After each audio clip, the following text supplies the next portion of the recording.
আসসালামু আলাইকুম। শাপলা ব্লগ থেকে আমি শাপলা রাজশাহী থেকে বলছি। আশা করি সবাই ভালো আছেন। আলহামদুলিল্লাহ আমিও ভালো আছি। আজকে আরও একটি নতুন ভিডিও নিয়ে আপনাদের মাঝে চলে আসলাম। আশা করি আপনাদের দেখতে খুব ভালো লাগবে। ভিডিওর শুরুতে প্রতিদিনের মতো রিকোয়েস্ট, আমার ভিডিওটি যদি আপনাদের ভালো লেগে থাকে তাহলে লাইক, কমেন্ট ও সাবস্ক্রাইব করুন।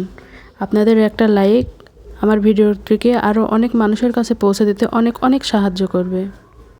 ভিডিওটির কোনো অংশ একটুও যদি ভালো লেগে থাকে তাহলে সাবস্ক্রাইব করে আমার সাথেই থাকুন। সাবস্ক্রাইব করে বেল বাটনটি অন করে রাখুন, যাতে করে আমি ভিডিও দেওয়ার সাথে সাথে আপনার মোবাইলে ভিডিওটি পৌঁছে যাবে। আপনি আপনার ইচ্ছামতো দেখে নিতে পারবেন। আজকে দুপুরে তেমন একটা রান্নাবাড়া করব না, কালকের কিছু তরকারি আছে ওইটা দিয়ে আমাদের হয়ে যাবে। আজকে শুধু পটল ভাজা করব, তার জন্য এখানে পটলের পুর তৈরি করে নিচ্ছি। পুরটা তৈরির জন্যে হলুদ গুঁড়া, মরিচ গুঁড়া, লবণ গুঁড়া, বেসন, একটা ডিম দিয়ে ভালোভাবে মাখিয়ে নিচ্ছি। নিয়ে প্রতিটা পটলের মধ্যে ঢুকিয়ে দেব। এই যে আমি প্রতিটা পটলে এইভাবে পুরটা ঠিক করে নিচ্ছি। দেখতে যেমন লোভনীয় হয়েছিল, খেতেও তেমন মজা হয়েছিল। খেয়েছিলাম কালকে, ভয়েস ওভার করছি আজকে, তার জন্য খেতে মজা হয়েছিল সেটা বলতে পারলাম। এই যে দেখতে পাচ্ছেন একে একে সব পটলের পুর ঢুকানো শেষ। ওইদিকে আমি ফ্রাই প্যানে তেল বসিয়ে দিয়েছি গরম হওয়ার জন্যে। এই তো একে একে সব পটলগুলো দিয়ে দিব, দিয়ে মুচমুচে করে ভেজে নেব।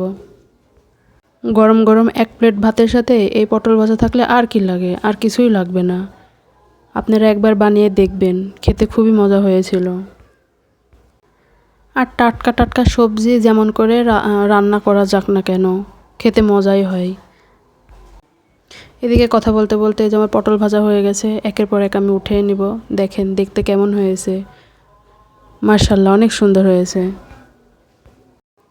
পটল ভাজা শেষে ওই ফ্রাই প্যানে মাংস ছিল, মাংসগুলো আমি ভেজে নিয়েছি। আর এই যে আমাদের দুপুরের খাবার, পটল ভাজা, মাংস ভাজা, ডিম পোস্ট, সাথে ভাত ভাজা।